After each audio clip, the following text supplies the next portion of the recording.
So what made you get into this play? What the subject matter? What was Well, your entree into this? to make a long story short, I was out in L.A. and I was hearing all about the hip hop mayor and about the Tamara Green homicide case.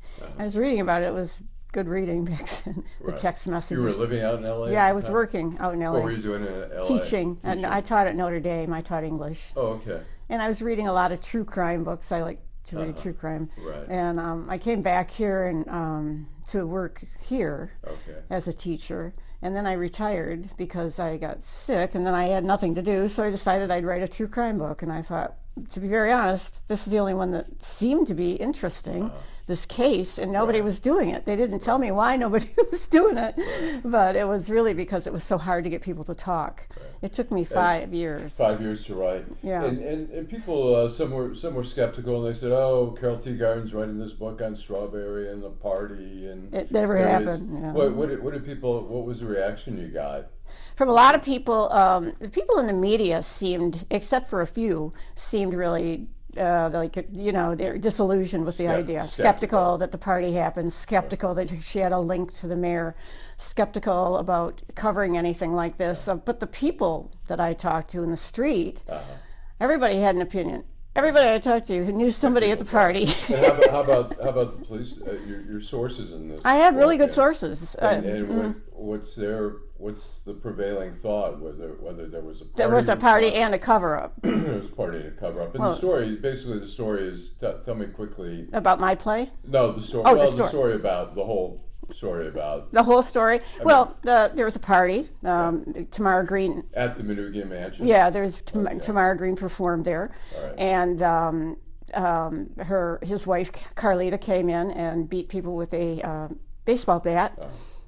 People, meaning just her? Her and him and some other dancers got in the way, according to another dancer that I interviewed in Las Vegas. And they carried the girls out and they put them in town cars and got them out of there and quieted it down and cleaned it up within 24 hours. That police sergeant told me that they had the whole place cleaned, and all the 911 tapes were old-fashioned on reels back then, and they cleaned that all up within a 24-hour period. Did you have any witnesses who actually say they saw a party? Yeah.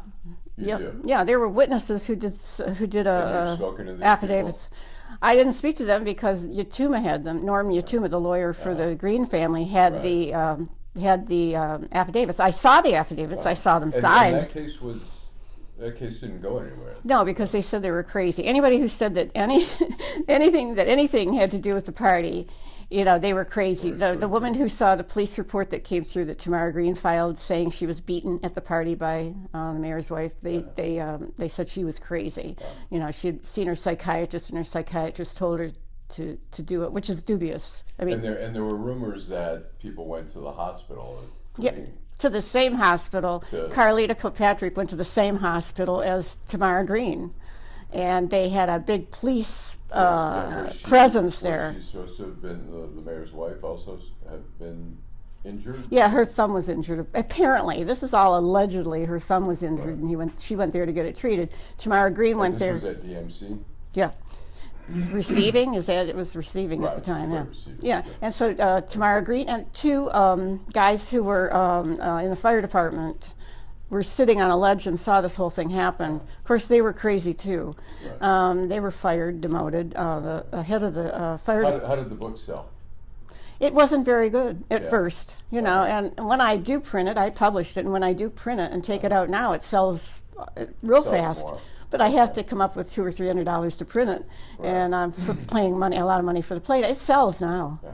So now you have a play. Yeah. The play previously, when was the last time the play? Last January. Last year. Yeah. How did the play do? It sold out. And how many shows did you have? We only had 6. 6 shows? Yeah, 2 weekends. And it was a small venue? Yeah, small, 197 seats. The Bowl Theater, YMCA, downtown Detroit. Oh, okay. And so this time you have a bigger venue. Yes. How many? 400 seats. 400 seats. And how many shows are you going to have? 9. 9 shows. Yeah, 3 weekends. It's at Henry Ford Community or College Adre Auditorium within the Fine Arts Center, Mackenzie Fine Arts Center. And it's showing next month. Yes, yeah. And has there been greater interest? I know in the last couple of weeks, there have been some stories about renewed interest from the Detroit Police Department Yes. into the investigation. Do you think has that helped? It's helped. It's helped me on the street when I pass out the cards. I go and pass out all my postcards, and I put up flyers everywhere. Me and my daughter, a couple of people from the play, we get out there, and when I talk about it, they know immediately. Way faster. I don't have to explain anything now. And they know immediately. They know about it. And who has come to the play who has been involved in one way or another?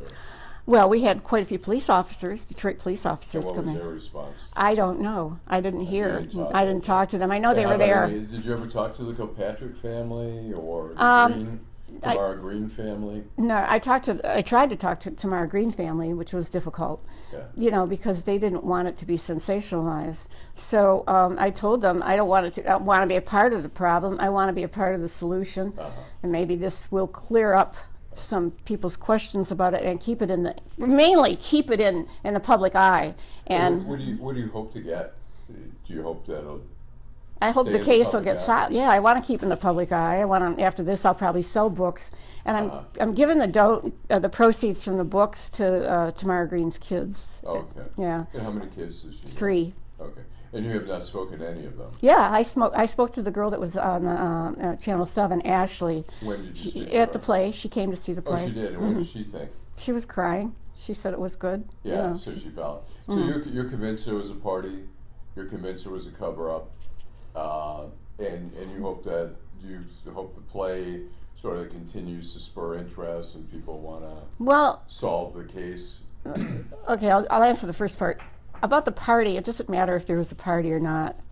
It could have been a rumor of a party. They had parties there, stripper parties. And the murder, what do you It doesn't matter who murdered her. Well, it does. What's the motive? It matters who murdered her. It really does. And I'm pretty sure Ira Todd has the suspect. And Ira Todd being a police investigator. Yeah, and he. What do you think the motive is? Well, I think the motive, as in most of I've read every crime book you can imagine, and in 99% of the cases, it's the husband or boyfriend or wife or girlfriend of the, the girlfriend or whatever. It's really somebody intimately associated with the person. And you see it as a cover-up? Was it a cover-up? The cover-up of the case. I believe. I know. Kwame's wife, that the fact that she. Yeah, she was. If she would have done that, which Gary Brown said she did. If she would have done that, it's alleged. Was there some concern that she was going to talk?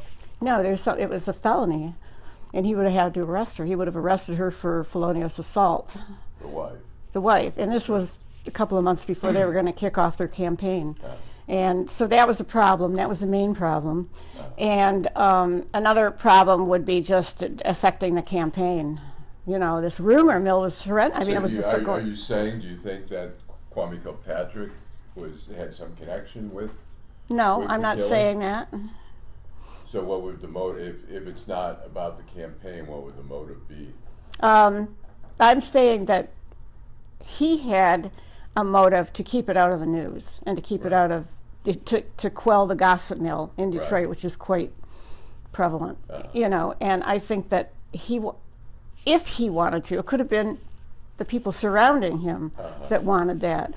I don't know if that's enough to initiate a murder investigation threat into him. Yeah, I don't know if that's what's happening right now. You're not sure if but you think somebody who knew Kwame Kilpatrick did it? That's a possibility, maybe. Yeah, somebody who knew him. But in Detroit, everybody knows everybody. Right. And tell me the dates of the plays. It's September 8th through the 24th. And it's could be on the weekends. On the weekends, every weekend except the last weekends. It's in September, and it's a $25 ticket. We'll call. They can call me, or they. How long of a play is it? It's 2 hours, but we have an intermission. How good of a play? Are you happy with it? Yeah, and